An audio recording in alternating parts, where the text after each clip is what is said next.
Amanhã teremos revisão.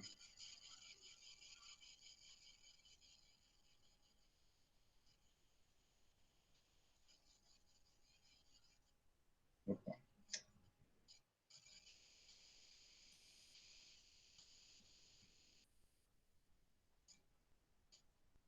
Você vai gravar sob forma de vídeo aqueles arquivos.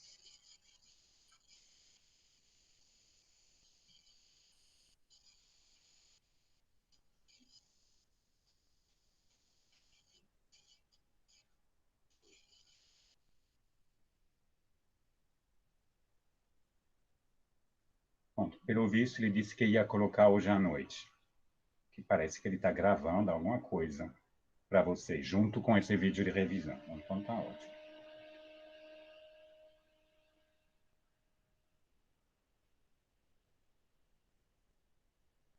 Não, ele não respondeu mais.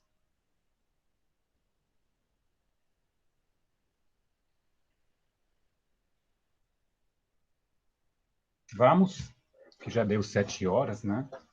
E a gente tem vários assuntos para a gente revisar juntos. Para que se... né? Já começou a gravar, inclusive, então vamos dar início oficial, tá? A nossa aula de revisão aí para a AD3, da próxima segunda-feira, né? Então, vou repassar com vocês vários arquivos, né? E vou apontar, dentro desses arquivos, os assuntos que seriam, assim, que é bom vocês focarem para conseguir responder a prova da forma mais tranquila possível. Então, são 4 grandes temas, na verdade, né, que a gente vai olhar juntos hoje à noite. E aí, parte desses temas estão dentro dos arquivos que você já tem, e outros são material complementar que eu montei junto com o professor, né, e que ele vai liberar para vocês hoje à noite, mas que eu já vou mostrar para vocês aqui, aproveitando e já mostrando mais ou menos, né, o porquê desse material complementar, que tipo de informações, né, que são importantes dentro. Então, os temas são a OMC, o primeiro tema. O segundo diz mais respeito a transportes internacionais, um sobre o mercado de câmbio e os meios de pagamento. Então, são 4 temas, tá bom? Vamos começar com o primeiro, que já vocês devem estar vendo já, que é o da OMC. Então, a meta da revisão ela é mais apontar os principais itens, né, que é importante vocês focarem dentro daquele arquivo, tá bom? Então, quando a gente fala de OMC, na verdade, estamos falando de 2 gerações de acordos, né, ou de 2 modalidades de negociações de acordos em comércio internacional. Ou seja, o período GATT, né, e depois, a partir de 1995, o período OMC, tá bom? Então, é importante que vocês, aqui a partir do slide 4, né, a partir do slide 4, vocês olhem o que é o GATT, né? Quais são, enfim, o projeto do GATT, os princípios e as regras básicas que regiam o GATT, né? Porque talvez não se lembrem, mas depois da Segunda Guerra Mundial houve o projeto de de criar, né, uma organização internacional do comércio, e ela acabou não sendo ratificada pelo Congresso dos Estados Unidos. Então o projeto saiu, enfim, morreu antes de nascer, né? E uns 2 anos mais tarde, em 1947, o próprio governo dos Estados Unidos, porque tinha interesse em implementar uma série de políticas de abertura para o comércio internacional, né, junto com os países parceiros daquela época, passou então a incentivar uns encontros informais, né? Não havia organização internacional, mas esse GATT, como passou a ser chamado, ficou como um fórum informal de encontros para discutir as regras, né? O que a gente iria fazer, como que iria ser, né? Que tipo de tema dentro da abertura de mercado a gente iria trabalhar, em que sequência, etc. Tá? E debaixo de que regras. Então, seria um acordo de cavalheiros, digamos, né? Os países participantes desse fórum estariam se engajando em respeitar as regras que eles mesmos teriam negociado, né? Mas que sem nada formal, não era organização internacional, né? Só vai virar organização internacional com a criação da Organização Mundial do Comércio, em 1995. Então, nesses 45 anos, mais ou menos, de trabalho, o GATT implementou uma série de regras. Então, quais são os princípios do GATT? Quais são as regras básicas do GATT? Né? Como era o processo de tomada de decisão no GATT? Basicamente, um princípio da unanimidade, ou seja, qualquer acordo seria implementado se todos, absolutamente todos, assinassem. Obviamente, uma regra implementada no princípio da unanimidade significa o quê? Que são muitas rodadas de negociações. Demora muito para se chegar a um consenso, né? Então, no período desses 40 e tantos anos, né, na verdade, só houve 4 grandes rodadas de negociação, né? Aquelas que foram ali colocadas. Teve mais umas menores, né? Mas as 4 grandes, a Dillon, a Kennedy, a Tóquio e a Uruguai, tá? E aí o que é que eles olharam, né? Qual tipo de tema? Né? Os 3 grandes níveis de negociação, né? Na verdade, as 3 primeiras rodadas só disseram respeito ao primeiro nível de negociação, bens e mercadorias industriais, que era o grande foco dos Estados Unidos. Eles não tinham interesse nenhum em abrir mercado para produtos agrícolas, por exemplo, e nunca aceitaram a inserção, né, desse tema nas rodadas de negociação. Eles focaram até os anos 80 nos bens industriais e, a partir dos anos 80, incluíram os serviços, tecnologia e propriedade intelectual. Tá? Então, são esses os principais assuntos que dizem respeito à OMC. E aí, no início dos anos 90, né, o GATT já tinha gerado 4 grandes tipos de acordos comerciais. O chamado GATT, que é específico para os bens industriais. Então, dentro do GATT, você tem uma série de acordos comerciais para abertura de mercado dos produtos industriais. Além disso, tem esses 3 ali, GATT, TRIPS, TRIM. Tá? Então, o GATT é em relação a serviços, o TRIPS em relação à propriedade intelectual e o TRIM sobre as condições de investimento, né, entre os países parceiros. Tá? Então, o resultado desses 40 e tantos anos, 45 anos de negociação no GATT, né, foi a geração desses 4 grandes conjuntos de acordos que a OMC vai herdar. Né? A OMC vai nascer já com esses 4 conjuntos de acordos para implementar, né? Que a grande novidade dos anos 90 em comércio internacional é a criação da OMC. Né? Ou seja, a formalização desses acordos. Lembre, esses acordos eram informais. Tá? Então, era muito solto. Né? De uma certa forma, os países se sentiam muito livres para respeitar ou não respeitar, né, aqueles acordos e, digamos que era um tipo de serviço à la carte, um menu. Né? Aquilo que me interessa eu aplico, aquilo que não me interessa eu faço de conta que eu não vi. Basicamente, se fosse resumir de forma bem trivial, né, havia essa dinâmica, um acordo de cavalheiros, mas que era muito limitado. Com a criação da OMC, a grande meta era tentar fazer com que todo mundo, a partir do momento que fosse membro, aí agora membro de uma organização e assinasse, né, a sua entrada na organização, passasse a ter mais, se não obrigação, é difícil dizer obrigação, mas pelo menos mais incentivo em, de fato, implementar todos aqueles acordos que tinham sido criados na época do GATT e que vão continuar sendo criados, claro, né, depois da criação da OMC.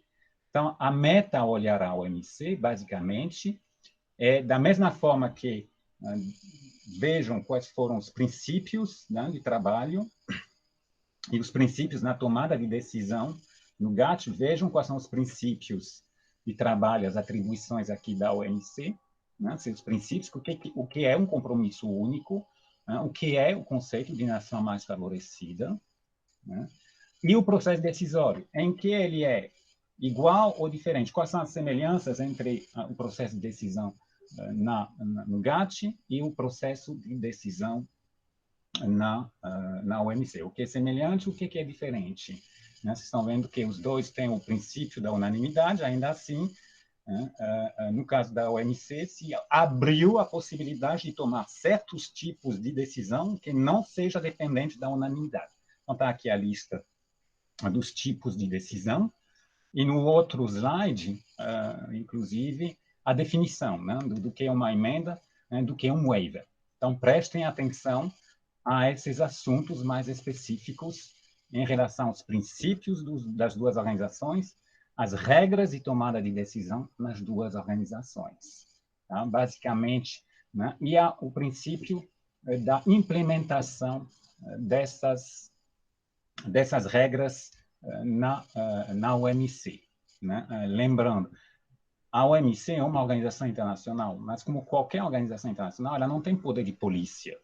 Ou seja, ela não tem como obrigar um Estado, né, a implementar a regra, né, que foi concordada, e a regra pela qual que ele participou das negociações e assinou. Né. É difícil, é missão impossível você fazer com que um Estado, de fato, implemente. Existe, dentro da organização, da formalidade da organização, existem mais meios de fazer pressão, né, para que isso ocorra. Mas, né, se um determinado Estado inventar desculpas, né, entre aspas, para não implementar, especialmente se for uma grande economia, vai ser difícil forçá-la, né, a implementar isso. Esse é um dos pontos fracos das organizações internacionais em geral e da OMC, no caso dos acordos comerciais a nível mundial. E o que dá essa liberdade, inclusive, para um Donald Trump hoje, em simplesmente menosprezar a OMC. Porque a OMC não tem poder de polícia. Então, não tem como impor nada. De novo, é um engajamento formal dos Estados, mas dentro do entendimento que cada um é responsável pela sua própria atitude. E a partir do momento que um decide que não vai respeitar a regra, no máximo que se consegue fazer pressão. É fácil fazer pressão sobre um país pequeno, é fácil fazer pressão sobre um Uruguai, por exemplo, para que ele implemente uma regra. É muito mais difícil você fazer pressão sobre os Estados Unidos, essas grandes economias em geral. Esse é o grande ponto fraco da OMC hoje, é aquele que é mais apontado, inclusive. Tá? Então, vejam, né, essas duas dinâmicas de tomada de decisão e dos princípios de trabalho, e olhem com carinho a grande inovação em comércio internacional na criação da OMC. Quando a OMC foi criado junto com ela um órgão chamado Órgão de Solução de Controvérsias. E essa é a grande inovação em comércio internacional desses últimos 20 anos. Ou seja, justamente quando um dos membros não respeita a regra, existe dentro da OMC a possibilidade de se queixar formalmente contra um tipo de atitude que vai contra a regra, né? Que desrespeita a regra que foi assinada por todos. Então, esse local dentro da OMC onde eu posso prestar queixa se chama desculpa, o órgão de solução de controvérsias. Então, o que é esse órgão de solução de controvérsias e como ele funciona? Né? Quais são as etapas dele? Então, a consulta, queixa, que é esse primeiro momento, eu vou me queixar. E o que acontece normalmente nesse primeiro momento? É uma tentativa de resolução amigável. Então, demora 1 mês, demora 2 meses. Quando recebe uma queixa, a OMC chama as duas partes. Então, por exemplo, vamos dizer que o Brasil se queixou contra os Estados Unidos, uma regra que impede a exportação de um determinado produto. Então, a direção geral aí da OMC vai chamar o representante do Brasil e o representante dos Estados Unidos, vai dizer para o representante dos Estados Unidos, bom, está aqui a situação, o Brasil diz que vocês desrespeitam as regras 1, 2, 3, 4, 5 na entrada no seu mercado de tal produto. E aí vai engajar um tipo de resolução amigável. O interessante é que quase metade das queixas se resolvem nesse momento, amigavelmente. E aí o governo que foi o alvo da queixa se compromete em fazer as mudanças. Aí se dá normalmente um prazo para o Estado fazer essas mudanças. Caso não consigam chegar a nenhum tipo de compromisso, aí vai para uma outra etapa, que é a chamada mediação, né? A gente entra numa fase que a gente chama de mediação e arbitragem, tá? É uma modalidade jurídica de resolução de conflito muito usada em comércio internacional. A partir desse momento, vai se estabelecer um painel. O que a gente chama de painel?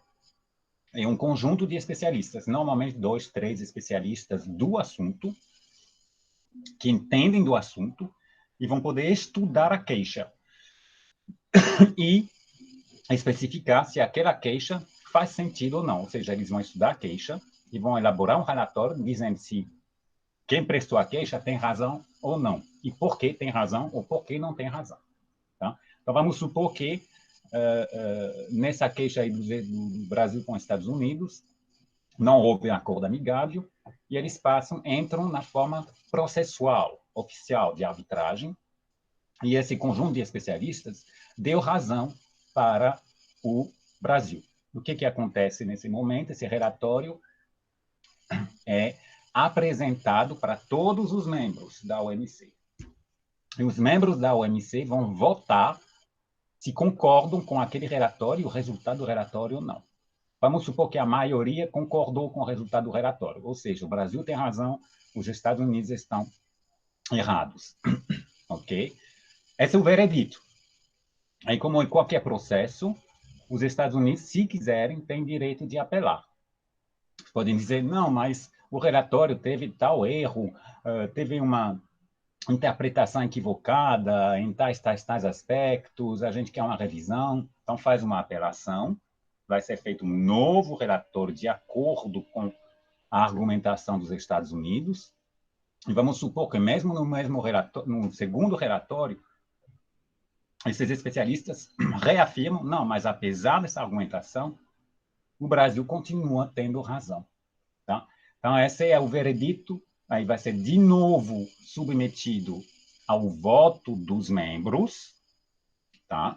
E se os membros, na maioria simples, né, nesse caso, votarem a favor, o que acontece? Né? O veredito final é: o Brasil tem razão, Estados Unidos estão errados. Ou seja, oficialmente, os Estados Unidos, pela regra, têm que mudar as suas regras para permitir a exportação daquela NCM para o mercado norte-americano. É a decisão final. De novo, a OMC não tem poder de polícia. Então, vai depender muito da boa vontade do governo dos Estados Unidos em, de fato, mudar as regras. Vamos supor que se passa um ano e nada mudou. Nesse caso, o que acontece? E essa que é a grande pressão que a gente tem hoje, né? Que é a grande inovação.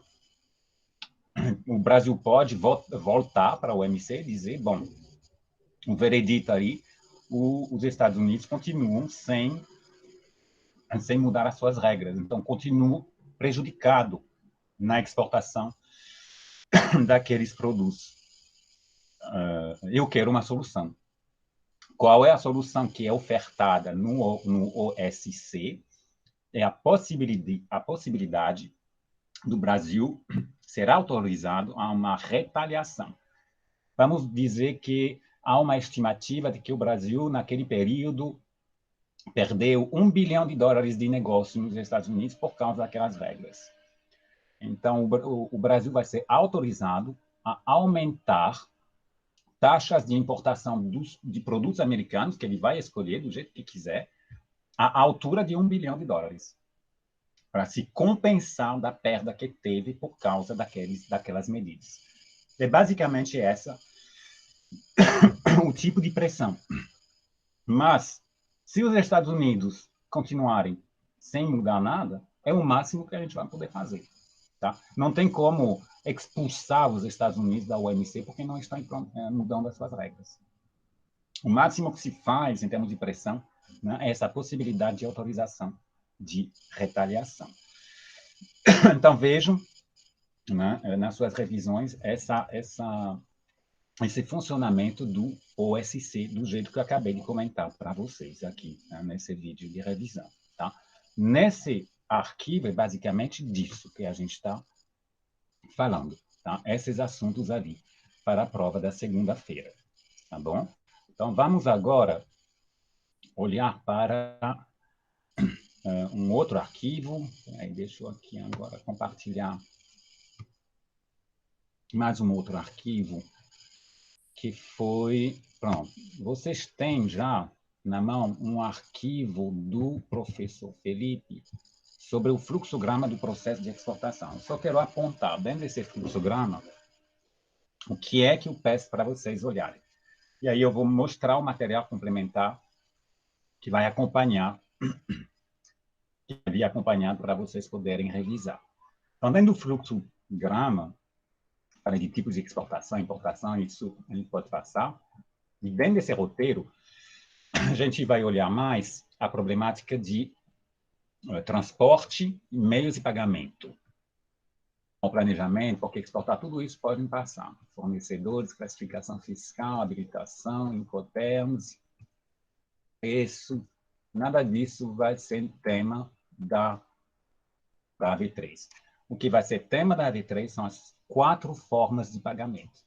O que são as 4 formas de pagamento? Eu vou já explicar para vocês, né? O antecipado, cobrança documentária, carta de crédito e remessa sem saque, ok? Vou já mostrar o material complementar em relação a isso, mas olhem esses 2 slides, 18 e 19, sobre forma de pagamento. Financiamento não vai ter nada. Aí a gente vai falar também de transporte internacional, algumas considerações gerais sobre transporte internacional. Também vou mostrar para vocês um material complementar, aquele ali, né? Então, no slide 23. Junto com o transporte internacional, a problemática de container, de embalagem, que aqui é mencionada ali. Cadê? Pronto, a paletização ali, tá bom? Então, é o 31. Basicamente, dentro desse arquivo, eu só quero, né, a gente vai falar dessa problemática de embalagem de mercadoria, container, vou já mostrar, dos meios de pagamento e dos modais de transporte. Tá? Então, é bem focado. Né? É bem focado. Então, começando pelo transporte. Desculpa, eu tenho que tirar essa para botar outro, porque eu não consigo compartilhar vários ao mesmo tempo. Parar. E eu estou com a garganta ruim. Mas não é Covid, então eu fiz até o teste. Mês, mercado, transporte. Bom, no decorrer do semestre, né, o professor Felipe comentou para vocês sobre os vários modais de transporte, o aquaviário, o terrestre, o aéreo, que são os grandes. Existe também o dutoviário, que é muito específico, né, para alguns produtos. E a gente, em termos de comércio internacional, né, vocês sabem que o principal modo de transporte é o marítimo. Tá? Entre 80% e 90% do comércio de mercadorias no mundo acontece via marítima. Então, a gente vai focar mais o próprio modal marítimo. Mas existem alguns vocábulos, uns termos técnicos, que são usados na área de transporte internacional. Tá? Então, vou comentar aqui rapidamente. Primeiro, unimodal e multimodal. Vocês, com certeza, já ouviram falar. Né? É muito fácil de entender. Né? O unimodal é que você só vai usar uma modalidade de transporte do início ao fim. Então, enquanto a multimodal, né, quando uma carga é transportada, né, no percurso, usando duas ou mais modalidades de transporte. Então, basicamente, é disso que a gente está falando. Né? Quando há 2 ou mais modalidades de transporte, normalmente vai envolver uma operação que a gente chama de transbordo, seja de deslocamento da mercadoria, por exemplo, de um trem para um navio, de um navio para outro navio. Né? Então, o multimodal tem essa característica de envolver uma operação de transbordo. Em comércio internacional é importante porque é onde normalmente há mais risco de avaria da mercadoria. No momento da manipulação, né, dessa mercadoria, nessas operações de transbordo. Então, ela costuma envolver um pouco mais de risco. Mas, dentro do contexto aqui da AV3, é importante que vocês entendam o que é unimodal, o que é multimodal e o que é o transbordo. Além disso, quando a gente fala de carga, né,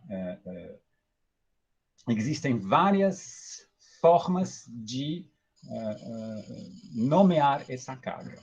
Vocês talvez tenham ouvido o conceito de carga consolidada, carga fracionada, carga completa, ou as famosas paletizações, ou seja, unitização de carga. Então, repassando aqui bem tranquilamente, você é um exportador, você tem uma encomenda, tá?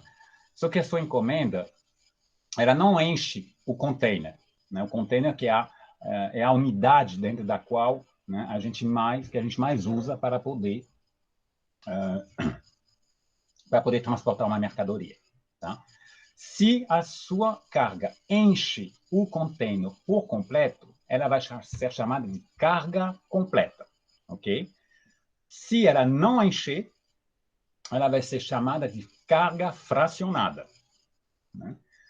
E o que faz o transportador? Ele pega várias cargas fracionadas e junta dentro de um container só. Essa junção é que eles chamam de consolidação. Tá? Então, você, enquanto exportador, a sua carga pode ser completa, quando você encheu o container só é seu, você encheu ele, ou ela pode ser fracionada, porque você só usa parte, e ela vai estar junto com mercadorias de outros exportadores para ser uma carga que a gente vai chamar de consolidada. Então, entendam, né, essa diferença entre o que é uma carga consolidada, o que é uma carga fracionada, o que é uma carga completa. Isso é dentro do senso de encher um container. Tá? O container é o mais usado, mas ele não é o único. Né? A única forma de você arrumar a mercadoria para transportar com maior nível de segurança. Tá? Existe a possibilidade de usar palete, né, como na foto ali, ou que eles chamam de pré-lingagem. Tá? Cargas mais pesadas, cargas tipo areia, cimento, essas coisas assim que não são frágeis, né, costumam ser colocadas em pré-lingagem. Né? E a paletização é também, normalmente, para mercadorias menos frágeis, né, que você não precisa colocar de repente dentro do container, porque em termos de preço, de repente, você vai conseguir negociar condições um pouco melhor. Tá bom? Então, essa é a diferença entre, né, a palete, a container e a pré-linguagem. É o que eles chamam de unitização de carga. De você padronizar a carga dentro de um espaço só. Tá? É basicamente esse o conceito, né, da unitização. De você colocar ela, né, por exemplo, você vai usar o palete, né, aí você tem que ter as caixas que vão se encaixar bem direitinho no tamanho do palete, por exemplo. Tá? Ou dentro do tamanho do container, né, para poder facilitar o processo de transporte. Então, pronto, são esses os termos que são usados na área de transporte. Quero que vocês olhem com carinho. Unimodal, multimodal, transbordo, o que é consolidação, o que é carga fracionada, o que é carga completa, o que é o conceito de unitização de cargas. Tá? Da mesma forma, quando se vai olhar, né, qual transporte eu vou usar, né? Eu vou usar o marítimo, eu vou usar o ferroviário, eu vou usar o aéreo. De novo, em comércio internacional, costuma ser usado o marítimo. Mas é claro que existem algumas variáveis de decisão. Né? Isso é mais uma questão de lógica e de bom senso, né? Na hora de saber qual o tempo que eu tenho para entregar a mercadoria, qual é a validade, ela é grande a validade do meu produto, eu tenho tempo para entregar, é claro que eu vou tender a usar mais o marítimo, ele é muito mais barato do que o aéreo. Se eu tenho um produto que tem uma validade, por exemplo, flores tem validade, prazo de validade muito curto, não dá para eu mandar por navio, eu vou ter que usar o aéreo. não tem muito. Mas é uma exceção. Na imensa maioria dos casos, eu tenho como, né, se eu for bem organizado e me der tempo para poder fazer a entrega, né, a probabilidade maior é que vá usar o modal marítimo. Aí eu coloquei ali, né, algumas vantagens do transporte marítimo e algumas desvantagens. Então, olhem essas vantagens e desvantagens do modo marítimo. E em relação ao container, o container é a grande revolução em transporte internacional. Ele foi inventado, né, nos anos 50 por esse americano ali. Tá? Antigamente, transportar mercadoria dentro de barco se levava dias para fazer o transbordo, porque tinha que pegar cada caixa e levar cada caixa isoladamente dentro do navio. A invenção do container permitiu que se enchesse os containers e só fizesse o transbordo dentro do navio do container. Então, se ganhou muito tempo, praticidade de ocupação dos espaços, né? E mais segurança dentro do próprio processo. Foi a grande revolução. É isso que permitiu que o transporte marítimo assim ganhasse muita competitividade. Então, quais são as características do container? Existem dois grandes tipos de container, chamamos de 20 pé, 40 pé, lembrem pelo menos que existem esses dois tipos, que esses containers podem ser para carga geral, para granel, pode ser para transportar líquido, né? Vai ter vários tipos, e vai ter os chamados refrigerados, para transportar frutas, por exemplo, ou iogurte, ou enfim, produtos, né, refrigerados em geral, que você vai precisar desse tipo de container. É claro que o preço do container do refrigerado é mais caro do que o de carga geral, por exemplo. Tá? Agora, todos eles têm uma padronização, seja no tamanho, características, normas técnicas, vamos chamar assim, do container. Tem uma padronização internacional, que é chamada ISO. Então, todos os containers que são fabricados têm que ter esse selo ISO para poder ser usados. Né? E aqui no Brasil, esse selo ele é reconhecido formalmente pelo Inmetro. Tá? Tem um convênio entre o ISO e o Inmetro, para o Inmetro, inclusive, emitir os certificados de padronização desses containers. Tá? Esses containers a quem pertencem? Eles pertencem às empresas de transporte.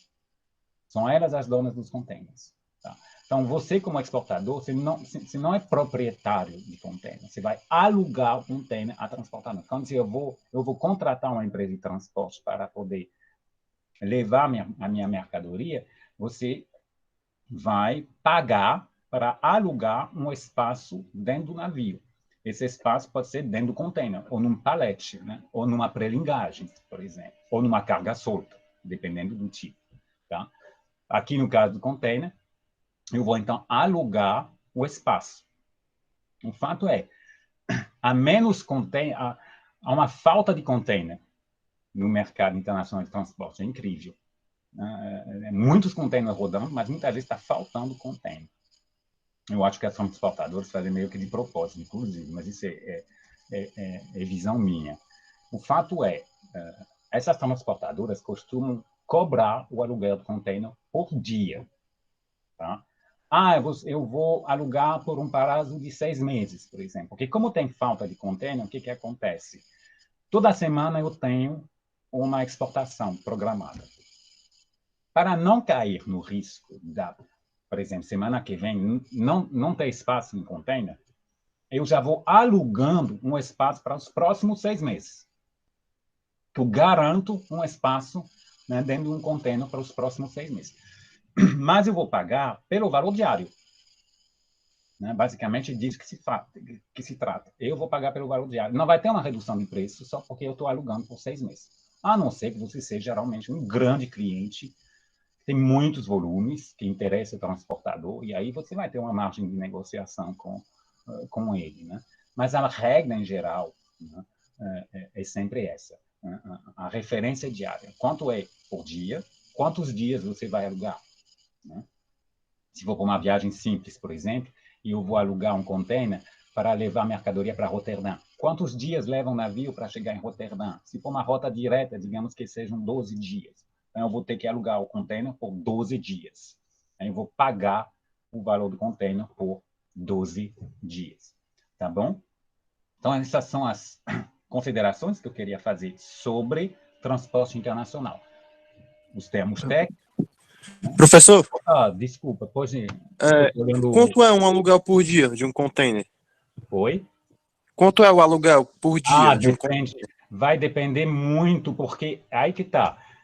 Se a sua carga é completa, é um preço, porque você usou o container sozinho. Sim. Entendeu? Para o transportador é melhor. Ele tem menos dor de cabeça. Mas vamos supor que a sua carga é fracionada, ou seja, eu só usei uma parte do container.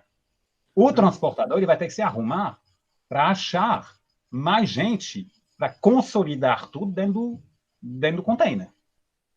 Entendeu? Isso que normalmente o agente de carga faz.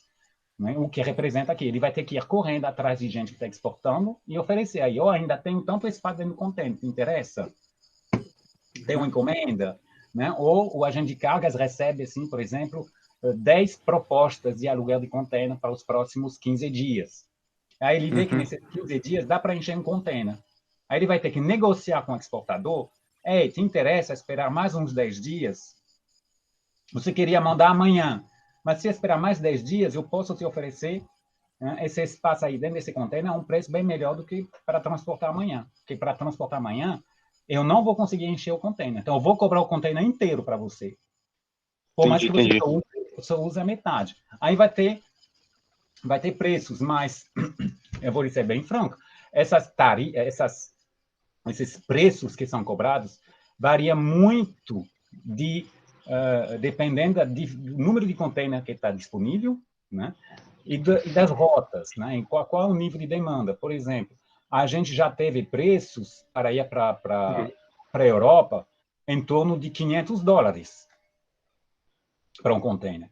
Mas já teve preço acima de $2.000. Um preço Mas assim. Por dia, né? Não, ali é pelo prazo na Europa. Do prazo todo, né? Sim. Pelo prazo todo pela Europa. Mas com a carga completa. A carga fracionada vai cobrar. Você vai pagar mais barato, mas ele vai te cobrar mais caro barato pelo espaço. Porque ele tem um trabalho de consolidar. E varia muito. Varia muito. Tá? A gente, por exemplo, agora, bom, tudo ficou tão. Não tinha mais transporte. O pouco transporte que tinha valia muito caro. Que quase não tinha mais. Né? Como a economia parou, muitos portos fechados, poucos navios transitando. Né? Então, quem está produzindo estava louco atrás de transporte. Resultado, os preços foram lá para o céu. Né? Não tinha mais nem avião para poder levar. Então, as condições de mercado variam muito. Mas não é tão barato, não. Tá? Não é tão barato. Ainda assim, é mais barato via marítima do que via avião. É mais ou menos, olha, entre o avião e o marítimo, vai dar, no mínimo, 5 vezes mais caro no aéreo. No mínimo, 5 vezes mais caro. E dependendo do tipo de fragilidade, né, da sua mercadoria, pode ser mais caro ainda. Né? Especialmente nos aviões, eles olham não somente o peso, mas o volume. Né? Vamos dizer, a história do quilo de chumbo e o quilo de pena. Né? No avião também cobra por dia, né? No avião. Eles vão cobrar porque o dia é muito rápido, né? Não é por dia, né? De horas, não é por dia, pelo trajeto, né? Mas pelo agora, trajeto, eles vão te cobrar muito mais por 1 quilo de pena de ave do que por 1 quilo de chumbo. O peso é o mesmo, mas o volume que você vai usar dentro do avião é muito maior.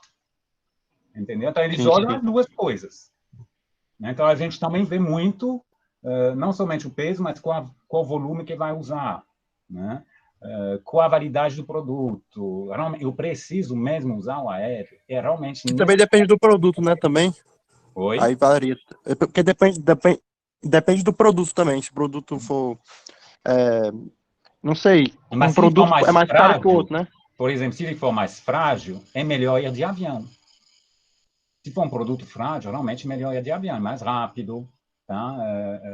A probabilidade que aconteça alguma coisa em 12 horas de voo, né, é menor do que em 12 dias no meio do mar. Não adianta. Verdade. Então, o exportador vai ter que olhar todos esses itens ao mesmo tempo e decidir. Né? É verdade. Porque ali é muito caso a caso. e da negociação que ele vai conseguir com o transportador.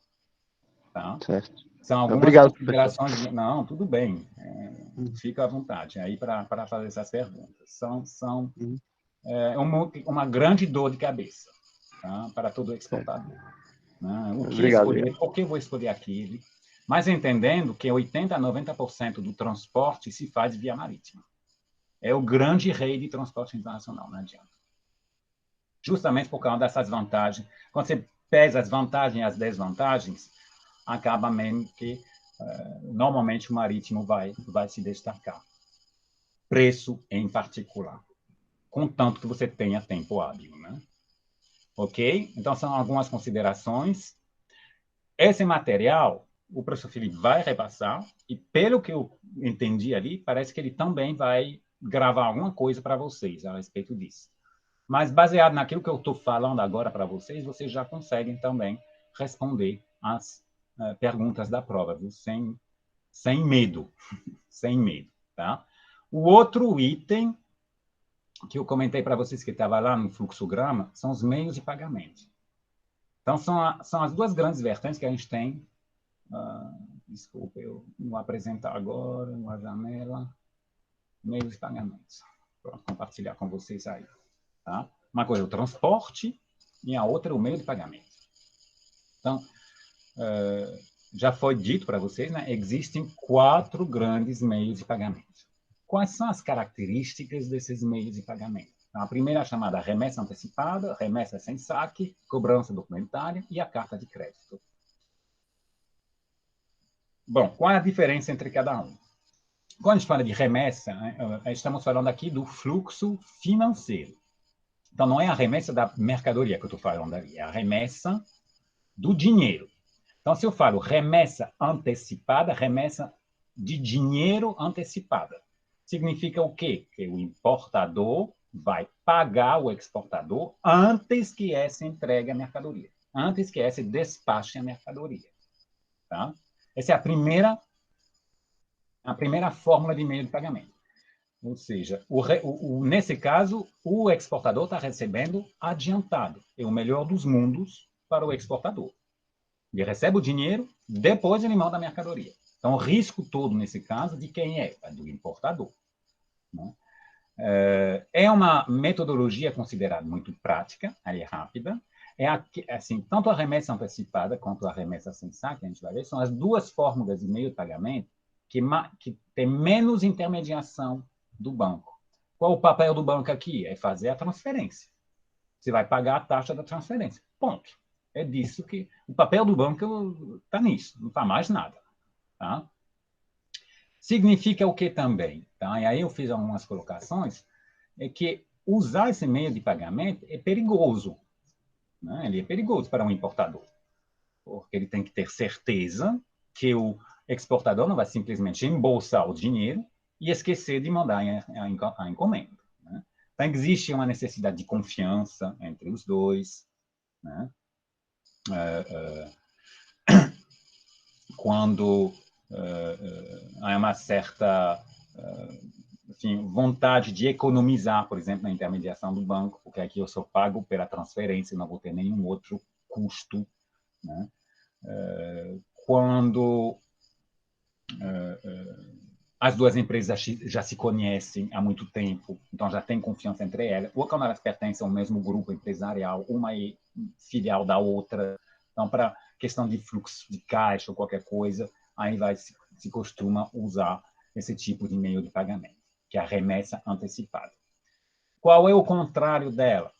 É a remessa sem saque. Aí, dessa vez, estamos exatamente no outro contexto. A mercadoria é enviada para o importador recebe a mercadoria e aí ele paga. Ou seja, dessa vez o risco é do exportador, completamente do exportador. Né? Vamos supor que o importador recebe a mercadoria, não gosta da mercadoria, não paga. Bom, né? Existe esse prazo. Ou ele pode até gostar da mercadoria e esquecer de pagar. Né? Então, vamos estar na mesma situação da problemática de confiança. Tem pouquíssima intermediação bancária, então é bem barato, é bem rápido. Eu pago hoje, né? E aí amanhã, depois da manhã, dependendo do tempo da transferência, né? O dinheiro já chega, né? Mas é uma das fórmulas que envolve mais risco, seja para o exportador, seja para o importador, depende se for antecipado ou se for sem saque. Tá? São os dois meios de pagamento mais simples, né? Mais práticos, mais rápidos. Tá? Aqui, por exemplo, nessa da remessa sem saque, no mercado de perecíveis, ou seja, frutas, flores, normalmente se usa a remessa sem saque. Justamente porque flores, por exemplo, como tem muita pouca variedade, né? Vamos supor que aqui embarca as flores no avião, mas quando elas chegam lá em Roterdã, as flores já estão meio que passadas. Não dá mais para poder colocar para venda, né? Então, o importador não recebe. Então, o importador, o que ele faz? Ele recebe a mercadoria, checa se a mercadoria está boa e aí paga. Então, é uma questão de confiança, muita confiança entre os parceiros, né? Nesse caso. Então, são os dois meios mais fáceis, mas não são os mais praticados, obviamente, porque são os dois mais perigosos. Então, você tem dois outros meios de pagamento que vão envolver um tipo de intermediação bancária um pouco maior. O primeiro deles é a chamada cobrança documentária. Toda a exportação ela envolve, né, o transporte da mercadoria, o pagamento da mercadoria, mas para que tudo isso aconteça, ela envolve também uma documentação. Né? Normalmente você, quando envia a sua mercadoria, né, você vai enviar ela junto com os documentos básicos. Né? Tem 3 documentos básicos: a própria fatura, o conhecimento de embarque, o Bill of Lading, ali, né? E o saque, que é o instrumento de pagamento. Certo? O que a cobrança documentário vai oferecer? Ela vai fazer com que, quando o banco recebe, ou seja, você, no lugar de pedir para o banco fazer simplesmente uma transferência, você é o exportador, ou o importador, no caso, né? Você é o importador e quer que o banco faça uma transferência para o seu fornecedor lá fora, né? Então, seria uma remessa. Ela pode ser antecipada, pode ser sem saque, se for antes ou depois do embarque, o que importa. Mas você só pediu para o banco fazer uma transferência. Ponto. Aqui você pede para o seu banco não somente fazer a transferência, mas fazer, de repente, ser o intermediário para mandar o documento. Então, o banco vai receber o documento do exportador, o banco do exportador vai receber o documento do exportador, o banco do exportador vai mandar esses documentos para o banco do importador. Às vezes, você paga eles, inclusive, para checar a documentação, para ver se está tudo correto. Né? Aí, o banco do importador recebe a documentação, ele chama o importador e diz: olha, tem uma documentação aí para você, de uma mercadoria que vai chegar dia tal, do exportador tal. Tá bom? Está ciente? Estou. Pronto. O pagamento é à vista. O que acontece? O importador vai ter que pagar o banco do importador para ter o documento. Então, é uma garantia para o exportador. Né? Ele vai pagar, ele vai depositar o dinheiro no banco do importador, e o importador, contra o pagamento, dá a documentação para ele poder ir lá no porto receber a documentação. E aí o banco do importador vai mandar para o banco do exportador, que vai depositar na conta do cliente, exportador. Se for a prazo, vamos dizer que é uma cobrança documentária, mas com o compromisso de pagar daqui a um mês. O banco do importador vai pedir para o importador assinar, né, um documento se comprometendo a pagar daqui a um mês. Né? E aí libera a documentação. E se não pagar daqui a um mês? Bem, ali, infelizmente, é risco do exportador, porque o banco do importador não vai garantir. Ele simplesmente, nesse caso, a prazo, vai pedir para o importador assinar o documento, né, de compromisso. Mas ele não vai garantir o pagamento de jeito nenhum. Tá? A cobrança documentária ela é boa, especialmente nas operações à vista. Ela dá mais garantia de receber. Nas operações a prazo, não dá garantia nenhuma. Agora, ela dá garantia de que a documentação, né, vai circular, não vai se extraviar, vai ser checada. Mas eu quero mais garantias. Qual é a única forma de eu conseguir mais garantias? Né? É na carta de crédito. Então, a carta de crédito ela é a forma mais sofisticada de meio de pagamento. Ela é a mais usada, porque ela é a mais segura. Porque, nesse caso, o banco não vai simplesmente pegar a documentação, repassar a documentação e fazer o pessoal assinar um documento. Não, ele vai checar a documentação e, ainda assim, vai garantir que o importador vai pagar. Tá? Então, você vai ter o banco do exportador, o banco do importador, né? E os dois vão garantir que a operação vai sair. Claro que os dois, né, cobram muito mais. Né? Então, uma carta de crédito, por exemplo, um exportador não vai pagar menos do que uns R$ 1.000, R$ 1.200 pelas tarifas que a gente tem atualmente nos bancos. Se a operação começar a ficar até $50 mil, mais ou menos, você vai pagar uns R$ 1.000 e tantos. Tá? Comparado com o preço de uma transferência, que vai ser uns R$ 100, alguma coisa, uma cobrança documentária que talvez te custe R$ 150, R$ 200, a carta de crédito é cara. Mas ela te dá garantias. Né? Até R$ 50 mil. A partir de $50 mil, desculpa, a partir de $50 mil, normalmente eles começam a contar como percentagem. Por exemplo, 0,5% do valor.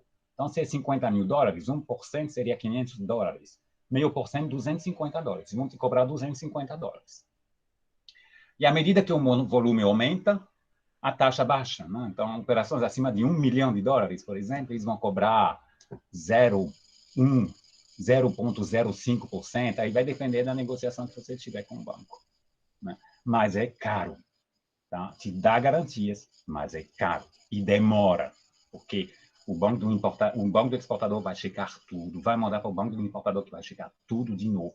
Muitas vezes eles olham todas as vírgulas. Tem qualquer vírgula no lugar errado, trava tudo, devolve, não quer. Por quê? Porque são eles que assumem a responsabilidade. Então, eles são muito meticulosos. Né? Então, dá esse tipo de burocracia. Então, é uma operação que demora muito mais para conseguir ser paga. Às vezes, isso que eu quero que vocês olhem ali, além disso, às vezes o exportador ou o importador querem mais garantias ainda. Aqui que acontece? Existe a possibilidade de você contratar um seguro extra dentro da carta de crédito. São 3 possibilidades: o irrevogável, intransferível e a confirmada. Do que estamos falando? A carta de crédito irrevogável significa que foi aberta uma carta de crédito entre o importador e o exportador. Quando peço para ter o seguro irrevogável, eu estou impedindo o cancelamento unilateral da carta de crédito. Ou seja, estou impedindo que o importador chegue lá para o banco e diga: eu não quero mais essa carta de crédito, desistir. Tá? Não pode mais desistir. Ele não tem mais direito de desistir. Né? Então, é um seguro a mais para o exportador. Intransferível, normalmente, protege mais o importador. Tá? Por quê? O que acontece? Muitas vezes, o exportador recebe uma carta de crédito que ele tem na mão, tá? Para receber daqui a um mês. Né? Só que ele está devendo dinheiro aqui no mercado. Tá? Acontece muito isso. As empresas vão... aqui, eu tenho um documento que eu vou receber um dinheiro de um cliente X, né, daqui a um mês. Você aceita? Aí transfere a carta de crédito, que era para mim, e o crédito agora vai ser para você, daqui a um mês. Tá? Aí tem importador, enfim, que não gosta, né, de saber que, peraí, eu tinha que te pagar e agora eu vou ter que pagar esse cara que eu não conheço, nunca vi, não sei de onde é, vai complicar a minha vida, eu não estou afim. Tá? Então, a possibilidade intransferível é impedir que o exportador consiga transferir a carta de crédito para um terceiro. Tá? É basicamente isso. E a confirmada é quando você está fazendo um negócio, vamos dizer que você está vendendo para o Vietnã, ok? Se um cliente lá no Vietnã, seu importador está lá no Vietnã, né? E aí ele tem um banco dele. Você nunca ouviu falar nesse banco. O banco garante, né, que o importador vai pagar. Ótimo. Mas quem é esse banco que eu não conheço? Será que é mesmo? Né? Eu não me sinto seguro. O que eu peço? Eu peço para um outro banco para uma garantia contra o banco desse importador do Vietnã. Então, eu peço para um terceiro banco oferecer uma garantia. Caso esse banco do Vietnã não pagar, esse outro banco que contratei vai me pagar no lugar. É um seguro extra, é o que chamam de confirmação de carta de crédito. Vocês estão vendo que há vários níveis possíveis, né, de segurança dentro da carta de crédito. Claro que toda vez que eu vou pedir um seguro desse, é custo a mais. Então, uma operação pequena, por exemplo, acaba ficando, né, eu estou vendendo $5.000 de mercadoria, eu vou fazer uma carta de crédito, fica muito caro, né, em percentagem do valor. Fica muito caro. Tá? Então, é a mais usada? Claro que é. Mas é bom também sempre ver até que ponto é razoável em termos de custo. Será que eu tenho margem suficiente para poder arcar com esses custos todos, só para poder receber o dinheiro? Ou será que eu deveria, talvez, negociar de uma outra forma à vista, que eu possa usar a cobrança documentária, por exemplo, que vai me custar mais barato, mas que eu vou ter também bastante segurança, que vai ser à vista, né? Então, também é um tipo de avaliação que todo exportador, importador vai ter que fazer. E na qualidade que eles tiverem no relacionamento. Quando eles começam a se conhecer mais, por exemplo, eles mesmos desistem da carta de crédito, porque eles sabem que dá muito trabalho, e é muito custo. E já que eles se conhecem, já que têm confiança um com o outro, vamos fazer um meio de pagamento mais tranquilo, mais rápido. Aí pode, de repente, ser uma remessa sem saque, uma remessa antecipada, ou 50% antecipado, 50% remessa sem saque. Aí é a negociação que vai em frente, para até sair, né, dessas burocracias do meio de pagamento, que é a carta de crédito. Tá? Esses são os 4 grandes meios de pagamento. Então, olhem com carinho de novo. Tá?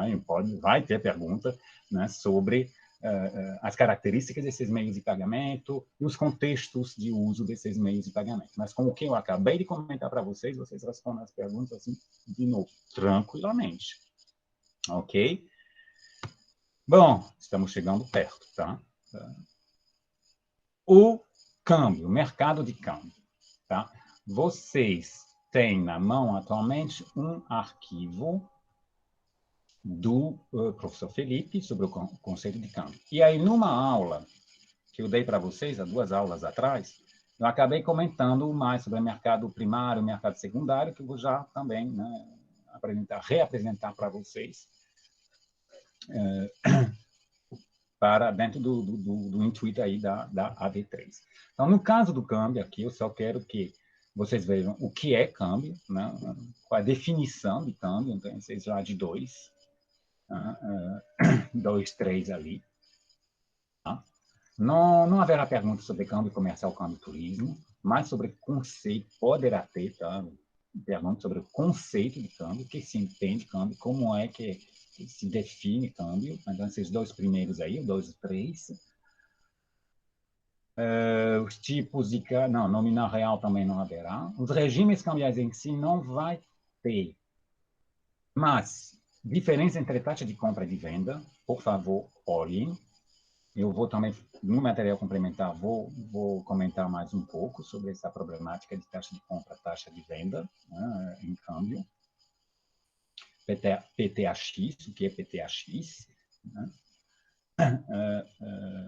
Pronto, é o cálculo da taxa de câmbio, o cálculo da taxa de câmbio. Então, seriam esses aqui. Dentro desse arquivo, né, a definição de câmbio, 2 e 3, né, a gente passa aqui, aí a gente vai na diferença entre taxa de compra e taxa de venda, no arquivo, o slide 12, o PTAX no slide 13, cálculo da taxa de câmbio no slide 14, né, pronto, a influência, impacto na economia, balança comercial, não. Pronto, então, dentro desse arquivo é só isso, apontado ali. Então, guardem em mente.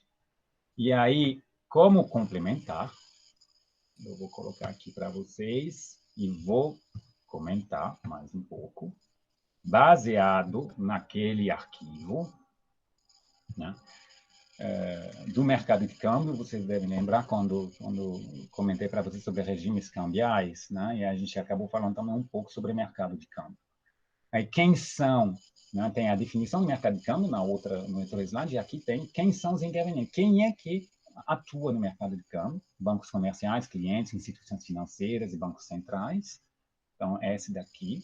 Eu mencionei para vocês que no mercado de câmbio existem, na verdade, dois níveis, né? O chamado mercado primário e o mercado secundário. Então, o que é o mercado primário? Né? O mercado primário é o mercado que nós vemos quando a gente vai trocar dinheiro, enquanto pessoa física ou pessoa jurídica. Né? Pessoa física porque vai viajar, pessoa jurídica porque tem uma exportação e importação, precisa trocar real por dólar, ou dólar por real, qualquer coisa. Aí eu vou no banco, eu vou na casa de câmbio. Né? Esse é o mercado de câmbio, a relação entre o banco e os seus clientes, né? Onde vai ocorrer a troca de dinheiro. Né? Nesse mercado é que existe a chamada taxa de venda e taxa de compra. Agora, lembrem que a taxa, quando a gente fala de taxa de venda, é do ponto de vista do banco. Então, eu quero comprar dólar. Qual a taxa que eu vou olhar? Eu vou olhar a taxa de venda. Né? Por quê? Porque se eu quero comprar dólar, é porque o banco vai me vender dólar. E a taxa aí que ele anuncia é em função do ponto de vista do banco. Então, o banco vai vender dólar para mim. Então, eu vou comprar dólar do real. Então, eu tenho que olhar a taxa de venda. E a taxa de compra é o contrário. Eu quero vender dólar. Então, vou ter que olhar a taxa de compra do banco para dólar. Tá bom? Obviamente, há uma diferença entre as duas taxas. Elas não são iguais, né? Porque o banco vive de spread. Né? Então, ele vai comprar de mim mais caro do que ele vai, ou mais barato, desculpa, do que ele vai vender para mim. Ele vai vender para mim mais caro do que ele vai comprar de mim. E ele vai viver dessa diferença entre os dois, que a gente chama de spread. Tá bom? Só para referência, né, em inglês, a taxa de compra é chamada normalmente de bid rate, né, e a taxa de venda é chamada normalmente de offer rate. E a diferença entre os dois é chamada de spread. Mas é o conceito. O que é a taxa de compra e o que é a taxa de venda no mercado primário, né? Nesse mercado de compra e venda de dólar entre o banco e os seus clientes, sejam pessoas físicas, sejam pessoas jurídicas. Né? Existe um outro conceito muito importante no mercado de câmbio. Todo santo dia, então, esses bancos vão comprar e vender dólares. Né? Eu vendi dólares, né? Eu vendi $1.000 para um cliente, né,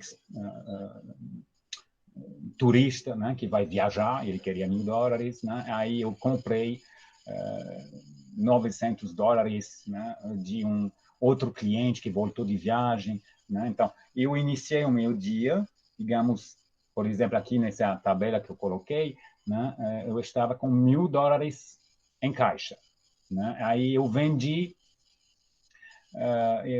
100, eu fiquei só com 900. Eu comprei 300, fiquei com 1.200. Eu vendi mais 100, eu só fiquei com 1.100 no fim do dia. Então, todo dia você vai ter essa mudança que a gente chama de posição dos bancos.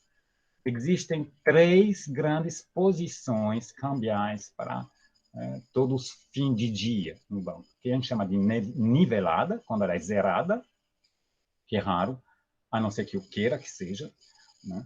Ou ela vai ser comprada ou ela vai ser vendida. O que quer dizer comprada? É que eu estou com dólar no caixa. Eu estou comprado em dólar. Então, eu tenho $1.000 no caixa. Eu estou vendido em dólar, quer dizer que eu estou devendo $1.000. É aí que vai intervir o mercado secundário. O que eu peço para vocês usarem a sua lógica? Vamos supor que eu esteja com $1.000 no caixa. Tá? Hoje o dólar está valendo R$5, vamos dizer. Então, $1.000 eu estou igual a R$5.000. Há uma grande probabilidade para que o dólar se desvalorize amanhã. Se esses $1.000 hoje valem 5, o mercado está apontando que amanhã vai valer 4,50. Entendeu? E aí é interessante para mim, banco, ficar com $1.000 no banco, no caixa, sabendo que hoje vale R$5.000 e amanhã vai valer R$4.500. Né? Então, a tendência do banco vai ser o quê? Tentar vender esses dólares a 5, ainda hoje. Vai ter que achar um outro banco para pegar esses dólares. É onde vai entrar o mercado secundário. Vendas e compras entre eles. Aí há muita especulação todo santo dia entre os bancos para saber se deve ficar com dólar na mão ou se, ao contrário, deve ficar devendo dólar, né? Dependendo se o dólar vai subir ou se vai baixar. Então, é uma questão de lógica, tá, gente? Dependendo do tipo de pergunta que for feita, se perguntem, se coloquem na pele aí, eu estou com dólar, estou devendo dólar, o dólar vai me subir, o dólar vai me baixar. O que isso significa? Eu devo ficar naquela posição? Não devo ficar? Tá? É só isso que eu peço que vocês prestem atenção quando a gente fala de posição cambial. A posição nivelada, normalmente, é a posição do banco que não quer correr risco. Ele estava com 100 dólares no caixa e não sabe exatamente o que vai acontecer com esse dólar. Ele prefere vender o 100 e ficar zerado. Pronto, aí ele não corre risco. Estou numa posição comprada ou vendida, estou correndo algum tipo de risco, né? Mas a maioria quer correr esse risco. Faz parte do jogo, tá? E aí, para quem eles compram e vendem dólares entre os próprios bancos, né? Que é o chamado interbancário, ou o mercado secundário, tá bom? O mercado secundário também é o mercado onde o Banco Central atua. Quando a gente falou de regimes cambiais, que a gente falou de intervenção do Banco Central, né? A gente viu que o Banco Central, para poder proteger a cotação do real em relação ao dólar, pode ou comprar, vamos dizer que tem muito dólar no mercado e está fazendo com que o dólar se desvalorize. Eles não querem que o dólar se desvalorize. Então, eles vão entrar no mercado e vão sugar os dólares, vão comprar os dólares que estão sobrando. Se está faltando dólar, eles vão vender dólar. Agora, não é o Banco Central que faz isso. Ele tem um representante para fazer isso dentro do mercado secundário, que a gente chama de dealers. Vocês devem se lembrar. São bancos que são cadastrados junto ao Banco Central para representar o Banco Central para comprar ou vender dólar de acordo com a conveniência do Banco Central naquele mercado secundário, entre bancos. Tá? A gente não vê nada disso, a gente não participa disso. Isso é entre eles, entre bancos, né? O interbancário. Então, o que acontece dentro dessa figura? Os bancos que representam o Banco Central, né? Então, o Banco Central vai chamar um desses bancos e dizer, eu quero vender 500 milhões de dólares. Tá? Então, você vai vender para mim 500 milhões de dólares, você vai oferecer a taxa tal, você vai ter a margem máxima, mínima para poder vender esses dólares. Aí esse banco que foi mandatado pelo Banco Central vai chamar os outros bancos e vai propor um leilão. E aí, quem compra por tal preço? Não sei o quê, um verdadeiro leilão. Em nome do Banco Central, tanto na venda quanto na compra. Até comentei para vocês que aqui no Brasil são 13 bancos que representam o Banco Central. Tá? São bancos que atuam no mercado de câmbio e que, às vezes, vão atuar como dealer. Né? Eu comentei para vocês que o que mais atuou nesse início de ano, aí, nesse primeiro semestre, foi o Banco Santander. Mas, além do Banco Santander, todos os grandes bancos estão nisso. O Banco Itaú, o Banco do Brasil, o Banco Bradesco estão nisso. Eu sei que o JP Morgan está muito nisso. O Citibank está nisso também. Tá? Então, regularmente, eles são chamados pelo Banco Central para poder atuar como dealer, tá bom? De compra e venda. Tá? Então, o mercado primário, o que se faz no mercado primário, o que é o mercado secundário, o que se faz no mercado secundário, o que são essas posições cambiais, vendida, comprada, entendam isso, o que é taxa de compra, taxa de venda, qual a diferença entre os dois, né? O que eu falei para vocês que no mercado de câmbio tem o mercado primário e secundário, mas seja no mercado primário e secundário, as compras e vendas podem ser à vista ou elas podem ser a prazo, a termo, forward, como eles chamam em inglês. Tá? Então, o mercado à vista é normalmente chamado de spot, mas à vista não quer dizer no mesmo dia, normalmente. Tá? Pode ser até o segundo dia útil. Como uma compensação, né? Eu pago hoje, mas o dinheiro só vai aparecer na conta do outro lado no dia seguinte, né? Então, quando a gente fala dos meios de pagamento, por exemplo, uma transferência, eu fiz uma remessa antecipada, né? Eu paguei hoje, mas não quer dizer que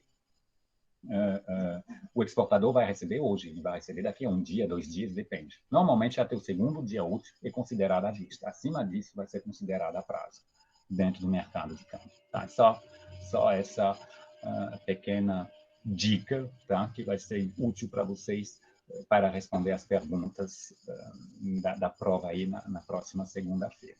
Bom, gente, Eu acabei entregando muita coisa, viu? Mas essa é a meta mesmo, a meta da revisão. Né? Olhem esses documentos com carinho, reescutem aquele vídeo de revisão, tá? Aproveitem, e eu acho que o professor Felipe também está preparando algum tipo de material, então aproveitem também para dar uma estudada baseada nesse material. Mas com o que acabei de colocar para vocês aí nesse vídeo, mas é que eu não falei sobre swap. Falar de novo sobre swap, desculpa. As operações de swap, normalmente, é uma operação que é muito específica, desculpa, ao mercado financeiro. E que não vai ter perguntas sobre swap, por isso que eu não falei, mas é quando você troca um título por outro título. Tá? No lugar, ou seja, não há dinheiro. Não? Normalmente, quando você vai fazer uma operação a termo, por exemplo, né? Uma operação a termo que eu vou... um compromisso que eu vou te pagar daqui a 10 dias úteis, né? Algo, tá? Aí no swap, não, é que eu vou trocar com você um título, por exemplo, pode ser um título de câmbio por um título de taxa de juros, né? Porque são chamadas operações do mercado derivativo, tá? Então, são as apostas. Né? Eu aposto que nos próximos 10 dias vai ter uma valorização do dólar, que vai ter uma baixa da taxa de juros, que o DI, né? Enfim, o CDI vai aumentar, vai baixar. Eu faço todo tipo de aposta. E aí, eu tenho um título que aposta que vai ter uma valorização. E você tem um título que aposta que vai ter uma baixa da taxa de juros. E eu acredito que vai ter desvalorização, mas que realmente vai ter valorização. Então, eu vou comprar o seu título para daqui a 10 dias, e em troca eu vou ver se você aceita esse meu título, que eu acho que ele vai te fazer perder dinheiro. Então, é muita aposta, tá? É um cassino. O título, os swap, infelizmente, é muito ligado à aposta, risco em mercado financeiro. Né? Mas serve muito também para fluxo de caixa, mas é um conceito assim que vocês com certeza vão ter oportunidade, especialmente vocês na economia, vão ter oportunidade de olhar com muito mais detalhe em finanças internacionais, né? Que faz parte da gestão de fluxo de caixa. Tá? Bom, com esse comentário, mas não vai ter pergunta sobre swap. Tá? Professor, Uhum. todos esses slides dessas aulas já estão disponíveis no Unifor Pronto, Online? eu repassei já para o professor Felipe, ele me falou que iria colocar à disposição de vocês hoje à noite ainda. Eu acho que vai ser no material didático do próprio Unifor Online, pelo que ele me falou. E as aulas anteriores também já vão ser publicadas? Ou já estão publicadas ou vai ser tudo no momento único? Que aulas anteriores? Não, Que você deu. Eu acho que ele Isso. já publicou. Eu acho que ele já Já? publicou, pelo que ele me falou. Ele Tudo já bem. fez o upload, né, no YouTube aí. Já deve estar disponível. Essa é do mercado de câmbio. E Beleza. essa última que foi sobre os investimentos estrangeiros diretos. Mas esse assunto de ED não vai entrar para a V3. Ainda assim, eu acho interessante vocês olharem. Tá? É uma tendência muito, muito crucial para o futuro do Brasil, esses IED. Tá? Beleza. Mas, vocês olhando isso, revisando baseado nesse vídeo que eu acabei de fazer, e olhando o material, né, e o que o professor Felipe ainda vai repassar para vocês, vocês conseguem fazer a prova assim, sem problema nenhum. Tá? Não teme. Tá? Foi feito justamente para que tudo corra da melhor forma possível para vocês. Tá? Eu agradeço o link das aulas. Eu vou falar para ele, porque como não sou eu que criou a sala, foi o professor Felipe que criou a sala. Então, eu vou pedir para ele mandar o link das aulas que estão no YouTube. Vou cobrar dele. Tá? Ok, Então, boa noite. ele colocar de novo para vocês. Muito obrigado, boa noite a todos, boa sorte, Boa boas noite. revisões. Tá? Abraço. Bem, né, que consigam fazer a melhor prova possível. Boa noite a Será todos. quando, hein, professor? Será segunda-feira. Segunda-feira, Dia 19 15. horas. Dia 15. A E primeira. a data da entrega, já sabemos? Aí eu acredito que será só na outra semana. O tempo de Perfeito. corrigir as provas, e até porque eu acho que vai ter uma segunda chamada também, para quem não comparecer, né? Então, teria a segunda chamada no dia 17. Eu Tá acredito bom. que daqui para outra segunda, né, o professor Felipe já. Mas pronto, o professor Felipe está falando das aulas do professor, colocarei esse fim de semana no YouTube, ele ainda não colocou. Pronto. Mas essa da aula de revisão, vou sugerir que ele coloque já. Porque aí vocês já podem iniciar os estudos. Já podem estudar baseado nisso, viu? Sem medo. Tá bom? Muito obrigado a todos, né? E boa sorte para vocês. Valeu, obrigado. Boa noite. Obrigado, até logo.